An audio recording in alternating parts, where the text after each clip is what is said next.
Hello guys, welcome back to the channel. कैसे हैं आप लोग? आई होप आप लोग सब बहुत ही अच्छे होंगे। तो अभी हम ये डिस्कस करने वाले हैं गाइस कि हमने क्या प्लान बनाया हुआ है। तो सबसे पहले तो मैं आपको कुछ चीज़ें आपको टाइमलाइन वाइज बता देती हूँ या फेज वाइज बता देती हूँ। मैंने क्या किया है कि 10 दिन में, 12 दिन में और 1 वीक में इस तरीके से कुछ प्लान्स को बांटा हुआ है। आप लोग देख सकते हैं। सबसे पहले मेरा जो टारगेट है जर्नल अवेयरनेस, मेरा ज़ीरो प्रिपरेशन है इसको लेकर के, और मैं बहुत ही ज़्यादा टेंस्ड हूँ इसको लेकर के, ठीक है ना।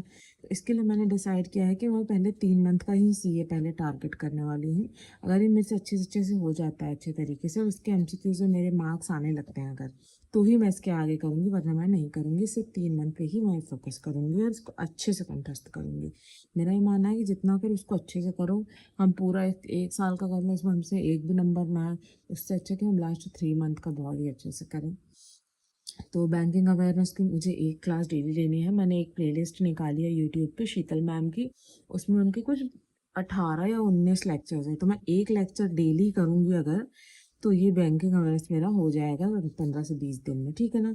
मंथली सीए मुझे कर रहे हैं डेली, एंड मतलब 100 से 150 एमसीक्यू मुझे इन 10 दिनों के अंदर मतलब डेली वाइज करते ही जाना है मुझे। ये मेरा टारगेट है, पर ओवरऑल मुझे लगभग 1000 एमसीक्यू 10 दिन में चाहिए, ठीक है। तो ये मैं कर लूँगी, और इसको मैं अभी रिवाइज नहीं करूँगी। ये 10 दिन में सिर्फ पढ़ने वाली हूँ, ठीक है ना। थोड़ा बहुत रिविजन किया तो किया। अच्छा, एक चीज़ जो आपको स्टार्टिंग में कर लेनी है कि आईबीपीएस पीओ मेंस की मिस्टेक बुक आपको एक अलग से बना लेनी है। उसमें आपको जो भी आप फैक्ट्स फॉरगेट कर रहे हो एमसीक्यू अटेम्प्ट करते टाइम, या फिर जो भी आप कर रहे हो वो लिखते जाना है, ठीक है ना। फिर रीजनिंग में क्या करना है, अपन को 2 मेंस लेवल सेट डेली लगाने हैं अपन को पजल के, और 15 से 20 मिसलेनियस क्वेश्चन डेली करना है। इससे ज़्यादा मैं नहीं करने वाली हूँ guys। ठीक है, कॉन्ट में डेली 2 डीआई करनी है, और अर्थमेटिक का एक टॉपिक डेली करना है। किसका करना है? मैं कौशिक मोहंती सर का करने वाली हूँ। ये मेरा प्लान है, हो सकता है आपका प्लान मेरे से डिफरेंट हो। तो आप लोग मुझे बताइएगा ज़रूर कि आप लोग ने क्या प्लानिंग किया है। ये मेरी प्लानिंग है, आप चाहे तो इसको फॉलो कर सकते हैं, ना चाहे तो आप अपना रिव्यू दे सकते हैं कि आपको कैसा लग रहा है, ठीक है। फिर इंग्लिश मैंने 1 आवर से डेली करनी है। 1 पैराजम्बल क्लोज स्ट्रेस या वर्ड यूजेज जो भी मुझे समझ आएगा, मतलब अल्टरनेट डेज में मैं इसको करती जाऊंगी।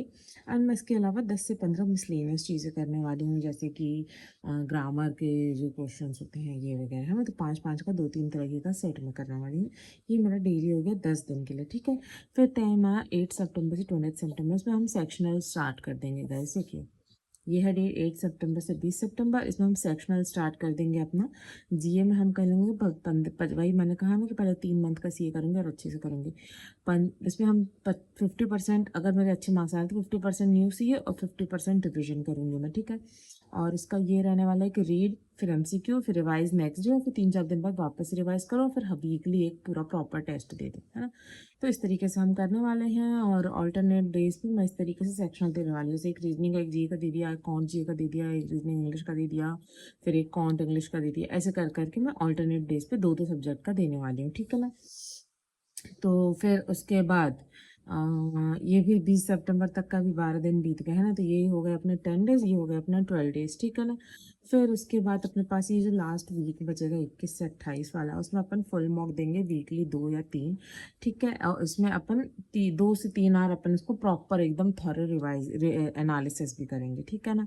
फिर उसके बाद अब हमको मिस्टेक बुक बनानी है, जिसमें हमको लिखना जीए फैक्ट्स हमने क्या क्या फॉरगेट किया, कॉन्सेप्ट हमने कौन से गलत कर दिए, कॉन्ट के क्वेश्चंस, रीजनिंग में क्या क्या ट्रैप्स और सिली मिस्टेक्स हमने क्या की है, ठीक है ना। अगर वीकली टारगेट लेकर के चलें तो हमारे जीए का वीकली टारगेट हो गया 800 एमसीक्यू या 1000 एमसीक्यू। यहाँ पे तो मैंने 1000 के यहाँ 800 कर दिया ओवरऑल में, ठीक है। रीजनिंग का 20% हमको वीकली करना है, 2-3 sectional, 20 DIs plus arithmetic can't का, और 2-3 सेक्शनल देने हैं हमको, और 7 आवर्स ऐसे का करना ही करना है। इसके अलावा डेली हमको 20 मिनट देने ही, 15 से 20 मिनट डेली ऐसे ही आरसी टाइपिंग आंसर राइटिंग में हमको देने ही देने हैं। यही हमको मार्क्स अच्छे दिलाएगा डिस्क्रिप्टिव का, ठीक है। फिर अब देखो गाइस, 39 डेज तो है मेरे पास, पर उसमें हमको क्या पढ़ना है क्या नहीं, ये भी बहुत ज़्यादा इंपॉर्टेंट है गाइस। हमारा टारगेट, मेरा ये है गाइस कि हर सेक्शन में मुझे 20-20 मार्क्स लेके आने हैं, है ना। ये मैं इसलिए कह रही हूँ क्योंकि मेरी अभी जीरो मेंस की प्रिपरेशन, मैंने कुछ भी प्रिपेयर नहीं किया है, ठीक है ना। जीरो मतलब जीरो, नेगेटिव भी आप बोल सकते हो। ठीक है ना। तो इसमें हमको कोडेड से law, coded direction distance, coded inequality, machine input, optical reasoning, ये सब पहले मैं बहुत ही अच्छे से करने वाली हूँ। 2-3 घंटे की क्लासेस है, इसको मैं करूँगी अच्छे से। सौरभ सर, संजय सरस्वती मैम, इन लोग की रीजनिंग की प्लेलिस्ट है अवेलेबल, ये सब भी आप लोग देख सकते हैं। इंग्लिश में सबसे ज़्यादा मैटर जो करता है गाइज वो है रीडिंग की स्पीड। आपकी रीडिंग स्पीड बहुत अच्छी होनी चाहिए। आपकी ग्रामर खराब है तो भी चले जाएगा, ग्रामर अच्छी है और रीडिंग स्पीड नहीं है तो कोई काम क्यों नहीं। पर ग्रामर खराब है और रीडिंग स्पीड अच्छी है तो आप फिर भी आंसर निकाल सकते हो, मतलब ज़्यादा स्कोर कर सकते हो, ऐसा मुझे पर्सनली लगता है। हो सकता है मैं आपके हिसाब से गलत हूँ। 3RC आते हैं गाइज, तो उसमें स्पीड रीडिंग बहुत ज़्यादा ज़रूरी है और 120 रूल्स ऑफ ग्रामर कर लो, वही बेसिक है, वही बेस्ट चीज़ है, ठीक है ना। कॉन्स में DI में रेशियो परसेंटेज कर लो, बहुत ज़्यादा इंपॉर्टेंट है, ये बहुत ज़्यादा यूज़ भी होता है, ठीक है ना। अलजेब्रा 8 मार्क्स आता है, ईजी रहता है ये भी कर लो, सीख लो बढ़िया। 8 आवर्स की 3 आवर्स की क्लास है कौशिक सर की, 2 क्लासेस है, वो कर लोगे, उसी को बार बार रिवाइज करो ना, उससे ऊपर कहीं भी कुछ भी नहीं आता है।